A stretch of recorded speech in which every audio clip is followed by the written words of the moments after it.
a mi canal, bienvenidos a un nuevo Stadium Tour.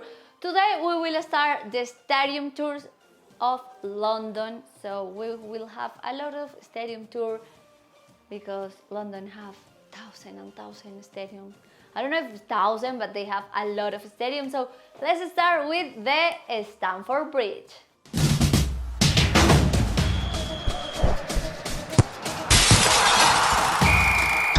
Stamford Bridge is located in London, England. It's the home of Chelsea Football Club. The capacity is for about 41,837 fans. Stamford Bridge is one of the oldest football stadiums in all of England and has been the home of Chelsea since their foundation in 1905. It opens its door on April 28, 1877 to any sport that needed it.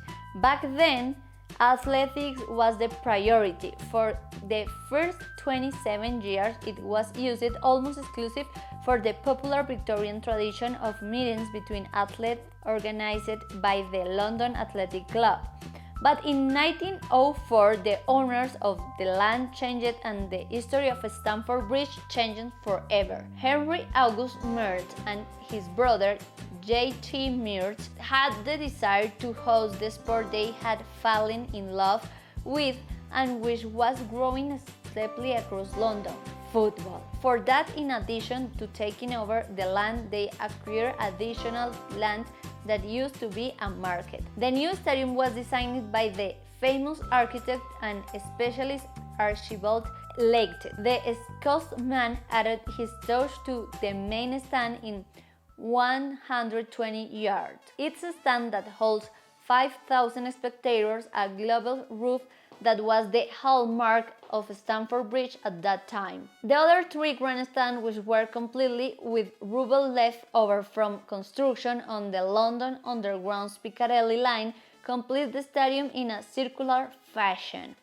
Stamford Bridge has expected to have a capacity of 100,000 people, the second largest in the country after Crystal Palace in the south of the capital. Although Fulham was initially invited to host the stadium, they rejected the proposal, giving rise to the foundation of a new football club. This is how Chelsea Football Club was born in 1905. Stamford Bridge will be their home from the next season that will start just a few months later. It was quickly success. Fans swelled to 60,000 in the first year. Promotion to Football League Division 1 was secured after 2 seasons, and the stadium hosted 3 FA Cup finals between 1920 and 1922 inclusive. Why it's called Stamford Bridge?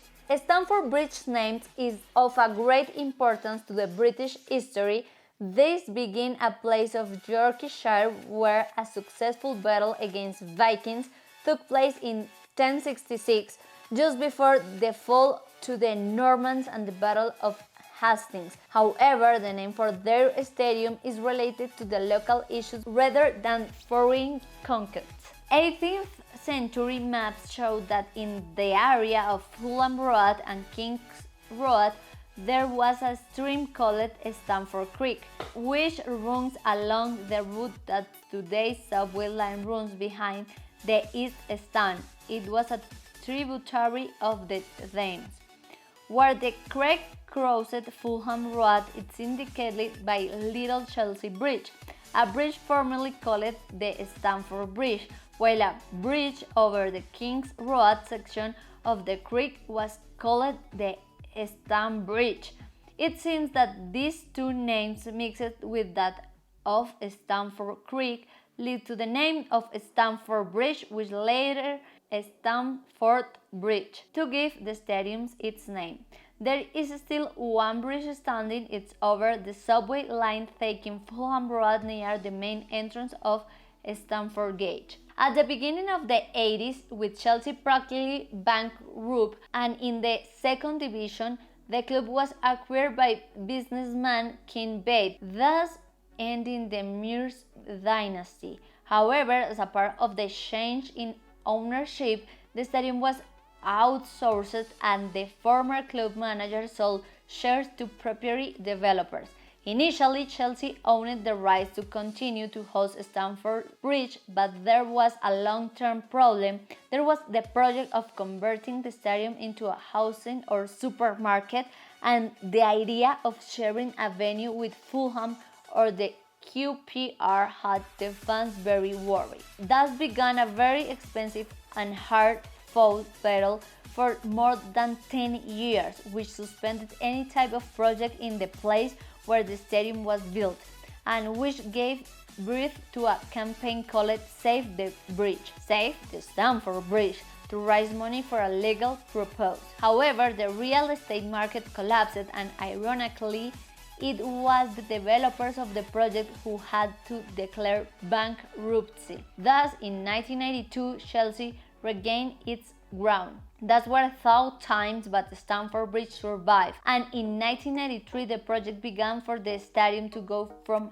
having distant views of the playing field to become one of the most impressive in the country. In addition, Betters introduced Chelsea's pitch owners a shaming device to the project to protect the club from any such threats in the future. The capacity of Stamford Bridge is just over 41,000 fans, and the area of the playing field is gone from being oval in a shape that having all four stands attached to the pitch. Almost no sectors of the stadium have changed in the recent times, and only the great wall of the old shed remains intact from the original construction, something that can be seen in front of the mega store and the ticket office. In addition to all the work essentially dedicated to the stadium, many other parts of the more than 5 hectares area saw modifications, such as the construction of 2 4-star hotels, restaurants, banquet